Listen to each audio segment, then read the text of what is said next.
Gentlemen, welcome to Halloween Daily. Thank you both so much for hanging out and talking to us today. Of Thank you for course. having us. Yeah, thank you for having us.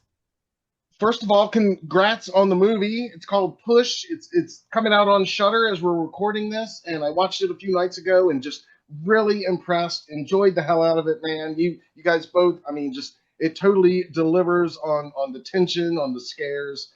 So congrats on that. I know our audience is gonna love it.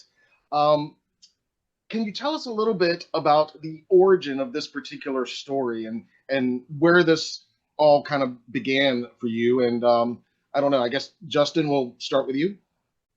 Oh, sure, yeah.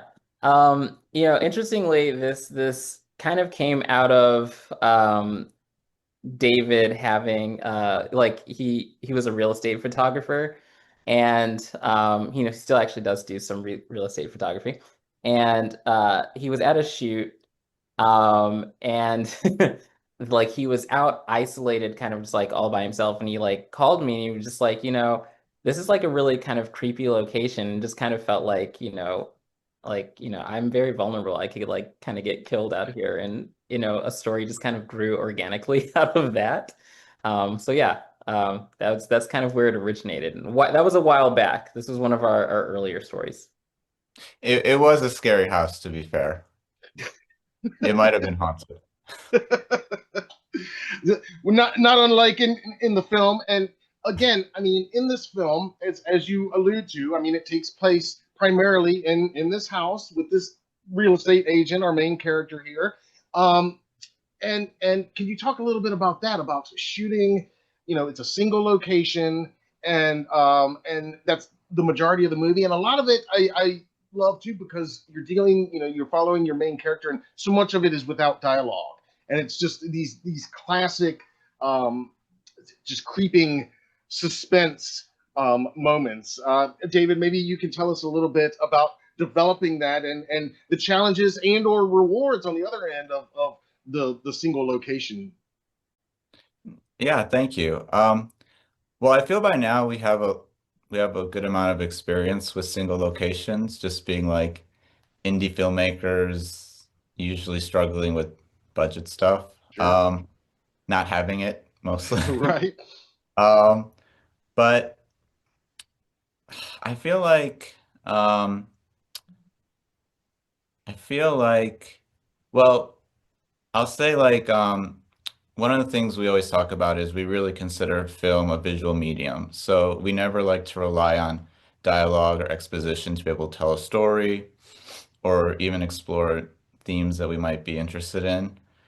And um, yeah, we just really leaned into that more um, sort of unspoken sort of gosh, I'm blanking on my words right now. Um, Old school, kind of like Hitchcockian, I guess. Yeah. Yeah. yeah, old school Hitchcockian. Even like Don't Breathe does it really well with just very, very little that's being spoken, but you can instead use that time and that energy into like uh creating a visual atmosphere. Well, and again, it's done so effectively, and I especially appreciate and feel a lot of just genre love, I guess, and just horror, and so I wanted to ask you both about your genre inspirations. I mean, you mentioned one there, but I mean, everything from certain camera angles and shots that you guys set up. I'm like, I wonder if they're thinking about this film, and then other just little Easter eggs. Like I love that this one takes place on Craven Road. I thought that was a nice little wink to Wes Craven. But maybe you could each talk a little bit about some of your own horror genre inspirations. Real quick though, but did you see who the real estate company is on the sign? What was that? I got to go Uh, back and look at that. you have to go back. It's okay. It's a made up one. I'm gonna have Um, to go back and okay. All the things on that sign are very much like the inspirations for That's the movie. It's like it's oh great that you noted that sign. But yes, like we really kind of wanted to lean, I think, into just like some like a 90s tone, like really wanted to kind of go a little bit more old school with it. 90s horror and thriller were really what we grew up with. Hmm. And so we wanted to kind of finally be able to like harken back to that, have like not just like an homage per se, but be able to kind of like recreate the tone of like the movies that like had inspired us to become filmmakers in the first place. And so that's what we were really, really trying to infuse into this, but also with like some more like modern day sensibilities, like Don't Breathe, where you have like kind of sustained suspense. A Quiet Place does it pretty well too. Just finding that kind of balance where you had a little bit more of like the modern day, sustained suspense, but like with that like rich old school 90s vibe was what we were inspired by, I think. Very cool. And I was going to ask about the 90s setting, if that was always part of it, because I love that too, because it is, people forget that. I mean, that was right before, everything went digital, and there's really no internet, there's no cell phones, there's no GPS or anything like that. Was that always the plan for this story, to have it set in the 90s? I think it was always the plan. Mm-hmm. We're huge fans of the 90s, Yeah. having grown up in the 90s. And like you said, it really was that era before 9/11 where things sort of really changed. There was Right. just this big sense of maybe even false safety back in the 90s, but we just have such a love for the era and everything about it that I don't know, we just want to go back in a time machine and live in the 90s. But I being able to explore it even from just down to like wardrobe stuff or the car was just really fun. Yeah. Yeah. I love the 90s. That's a sweet spot for me as well. So I thought that was a wise choice.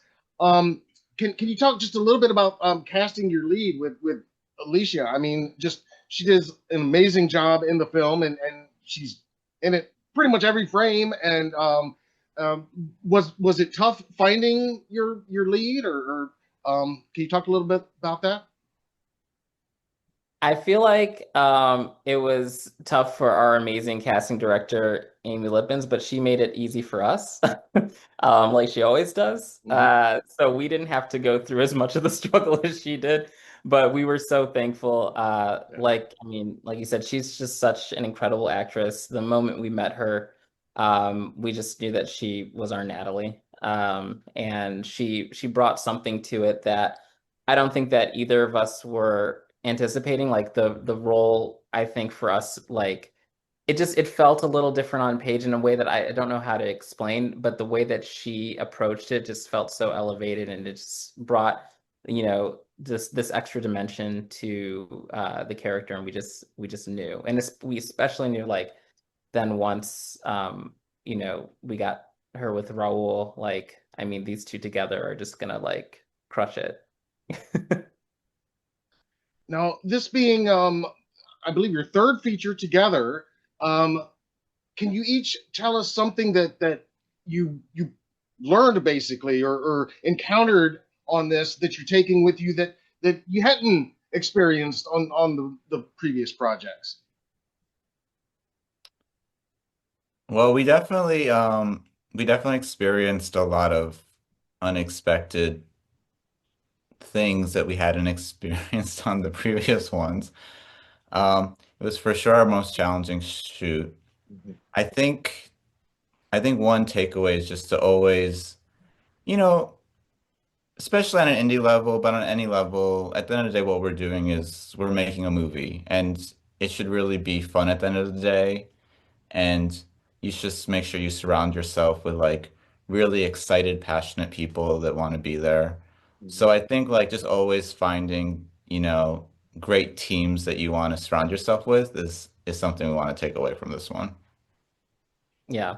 And just, um I think it just doubled down on like some of the other things that we had learned from the previous films, not in the same way, but just like knowing that there's always going to be like a new obstacle that you run into, and you've just got to learn how to roll with the punches and figure out a way to get it done despite the constraints, despite, whatever those challenges may be.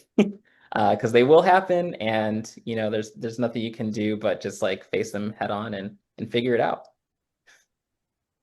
And I'm always curious, I mean, you guys, obviously have a great partnership, and you made these films together now, and you have, I think, a style, and can you give us any insight into how it works, how the process works? Meaning, like, is one of you concentrating on dialogue while the other might be thinking storyboards, or is it a constant back and forth? Or can you give us any insight into how this partnership works? I feel like we collaborate pretty equally on all fronts. Mm-hmm. Maybe that's also partially because we're literally lifelong friends, so we just have this like natural shorthand that we've developed over decades. Mm-hmm. Um, over decades. But I don't know, it's been a really great partnership and collaboration, to be able to work with your best friend on, movies and creating stories is really fun. And it just helps to have such a reliable support system that's always there. Yeah, I feel like we often talk about how like it's crazy to us that like most directors do it by themselves because it's just like it's such a daunting task. Mm-hmm. And so it's like really just great to have someone to like lean on in that way and just kind of always like have that support and like someone that always has your back in that way. We are just really collaborative. We've kind of become a bit of a hive mind in that way. So we don't have like we don't really separate and be like, oh, so you do this and I do that. It's like everything is kind of like a team effort, and we like to do a lot of preparation up front, so that we're just both very much on the same page when we're on set, which I think came really in handy on this one, especially towards the end of the shoot, because we got to do something that we hadn't done before, which was one of us like would direct the first unit and the other one would like direct the second unit. Like this was like the final several days of the shoot. And then like we'd switch back and forth on whatever day. And it was just very like easy and natural. Like we didn't have to like talk to each other really, just each of us just kind of got to like do that. And we were both totally on the same page. And it's just completely cohesive now in the movie. And it's really great that we've developed that kind of relationship. Wow, And we got double the footage on those days. So it's amazing. that's fascinating. Like you said, two for one almost, and I love that description of the hive mind of how you can almost work as one almost. That is fascinating to me. Um, with your work in the genre, is, is that your plan to keep going in horror? Is this what we can expect from your next collaboration? Something else in this similar realm? I'd say so. I mean, we genuinely love the genre. It's not like we're looking at it like a stepping stone to do something totally different. Like it's what we bonded over as like kids, and we love these movies. We grew up with them. They inspire us. We think they can just touch people in ways other genres can't. Um, yeah, we just want to keep like growing and getting bigger in the genre and hopefully telling bigger stories and just keep trying to make it happen. I mean, yeah, Matt, horror is the best genre. It Oh just yeah. is. Oh yeah. It's- Like, this is where we want to be. Yes, yes. Well, that's what we want to hear, of course. I just got to make sure, I got to make sure. But yeah, I feel that again, watching your films and just you feel that love and that you guys are students of the genre, so to speak, and so I feel those inspirations. For our last couple minutes, if you'll indulge us, as you can see, every day's Halloween for us. So Halloween's always on our brain, even if it's July when we're recording this. So we always try to ask if we have time for each of you. Well, first of all, do you celebrate Halloween? And then what does Halloween itself mean to each of you? That's an interesting question. Well, we do celebrate Halloween. Um,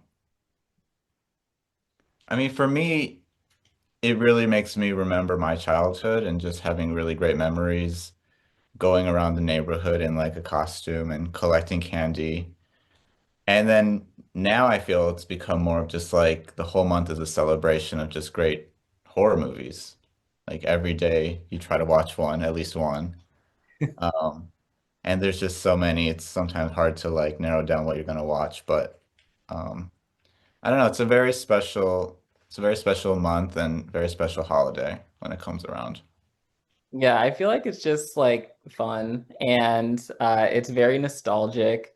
Um, it is so great to like revisit like these little childhood classics and like not even just like movies, but just, you know, moments in life. And I don't know, it's fun to kind of like even say I have like a niece and nephew and like kind of like view them like experiencing it also is really interesting.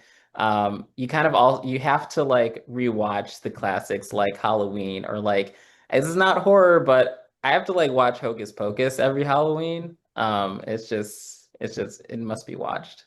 Um, so yeah, I don't know. It's just like a really fun, great like time to just like celebrate being like scared in a way. I don't know. It's just great.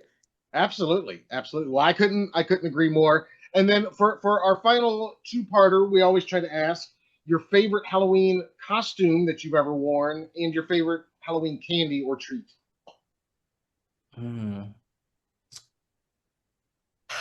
My favorite Halloween candy, I feel, it's like not a I know Halloween. yours. What is You're it? you're gonna say Starburst, the red and the yellow.